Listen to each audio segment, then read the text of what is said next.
রোজায় এবারও আগুন ফলের বাজারে। রাতারাতি আঙ্গুর, আপেল, কমলা, মাল্টা ও খেজুর সহ সব প্রকার ফলের দামই বেড়েছে কেজিতে ১০০ টাকা পর্যন্ত। ফল ব্যবসায়ীরা বলছেন আমদানি কম আর রোজার শুরুতে চাহিদা অনেক বেশি বলেই ফলের বাজার চড়া।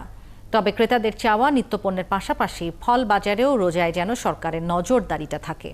অনুপ অধিকারী তরুণ জানাচ্ছেন বিস্তারিত। ১৭ কোটি মানুষের এই দেশে প্রতিদিন বিদেশি ফলের চাহিদা ১৭ লাখ কেজি। রোজার সময় প্রতিদিনই যে চাহিদা গিয়ে ঠেকে অন্তত ২০ লাখ কেজিতে। আজ চাহিদা বেশি থাকে বলেই প্রতিবারই রোজায় ফলের বাজারে আগুন লাগবে, এটাই যেন স্বাভাবিক।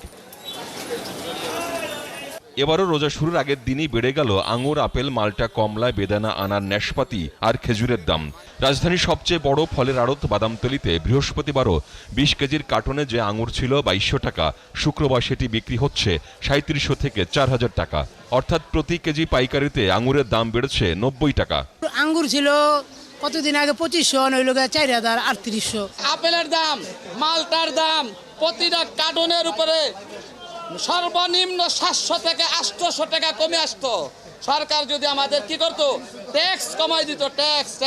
এই গাড়ি ভাড়া আসলে ১৬,০০০, ৪০,০০০। ১৪ কেজির মালটা কার্টনে ৪০০ টাকা বেড়ে এই বাজারে বিক্রি হচ্ছে ২২০০ টাকা। কেজিতে দাম বেড়েছে ৩০ টাকা। এছাড়া ১৮ কেজির এক কার্টন আপেল ২৮০০ টাকা থেকে বেড়ে বিক্রি হচ্ছে ৩৩০০ থেকে ৩৭০০ টাকা। খেজুরের দামও বেড়েছে কেজিতে ১০০ টাকা পর্যন্ত। যে মালটাটা কিনছি ছোট মালটাটা ১৮৫০ টাকা দা, এখন এটা ২২০০। ফুজি চায়না আপেল, ওটা হইলো ৩৬০০ টাকা। আমাদের এখানে আরেকটা আছে, ওটার দাম হইলো ৩৪০০ টাকা। এই বছর তো করোনার জন্য অনেক কিছু সমস্যা, ঠিক আছে, মাল আসতে পারতেছে না, হয়তো মালের ডিউটি বাড়ায় দিছে। খুচরায় ফলের দাম বেড়েছে আরও বেশি।